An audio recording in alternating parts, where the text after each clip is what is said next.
Rand Paul has not decided whether he is going to run for the White House in 2016, which could explain why he was so quick to criticize Hillary Clinton. She is the presumed Democratic nominee in 2016, and many political experts agree she'd be pretty hard to beat. Here's the thing. Her efforts on this year's campaign trail, they did not seem to help. Leading up to the midterms, Hillary and Bill Clinton spent campaigning time in 25 states for more than 30 candidates. In the end, pretty much all of those big-name candidates she was with, well, they lost. Let's dig deeper with CNN political commentator S.E. Cupp and former communications director for the DNC, Brad Woodhouse. Thank you both for being here this morning. Morning. Good morning. Brad, to you first. Do you agree with Paul? I mean, if you looked at his Facebook page after, late Tuesday night, early Wednesday morning, he put up all of these photos with Hillary Clinton, with those candidates she had backed, and hashtag Hillary losses. Is this a repudiation of Hillary Clinton?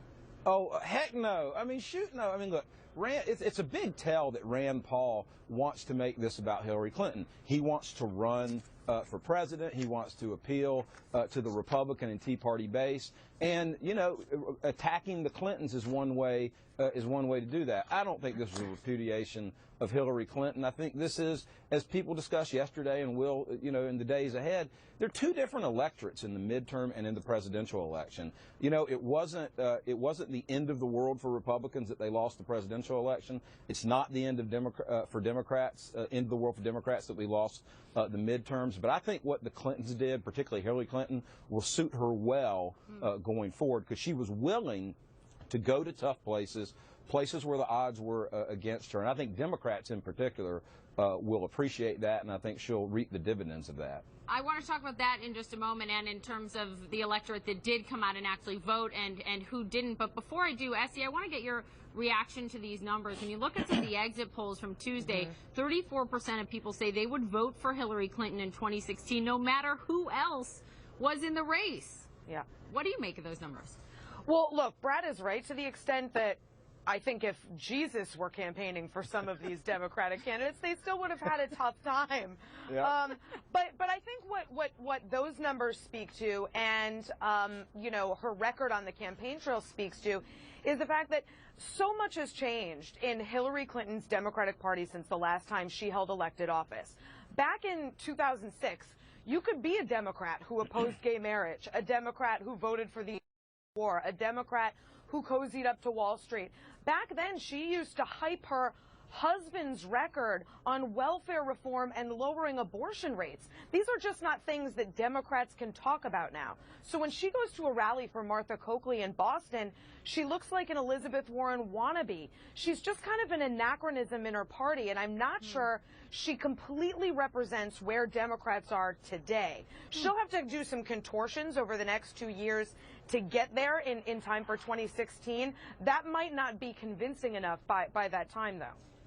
Brad, I want your response to Essie, but also let's talk about who came out and who voted. This is a non-presidential year. A lot of people have been saying, look, you didn't have as many minority voters out, young voters out for their base. Do you think that is a leg up for you guys in 2016?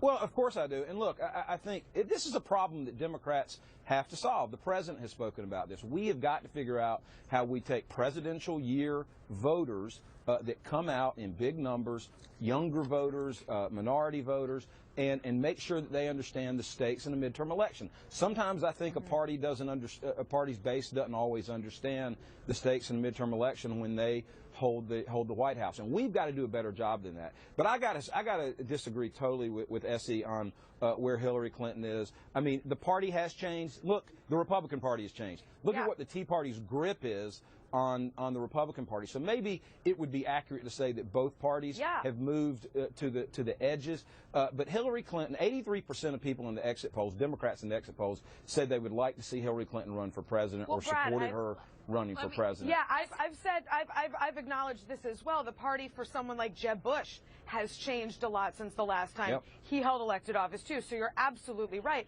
But where Hillary's concerned is actually had an easier time of it this time because of what you just said. The people who turned out were older and whiter. When the people who are turning out for Democrats are younger and minorities, then she really doesn't speak to where the Democratic Party is on a number of issues. So she's got a lot of work to do for 2016. I think we're getting a little ahead of ourselves. She hadn't announced yet, and I think we ought to see what it is. What it is. I think we ought to see what it is she actually advocates for when she which Hillary when she shows runs. But up. it's, You're right. Well, Guys, but it's we're out of time. I gotta leave it there.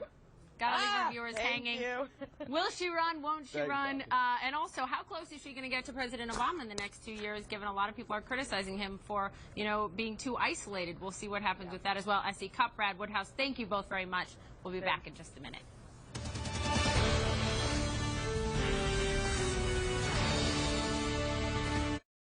The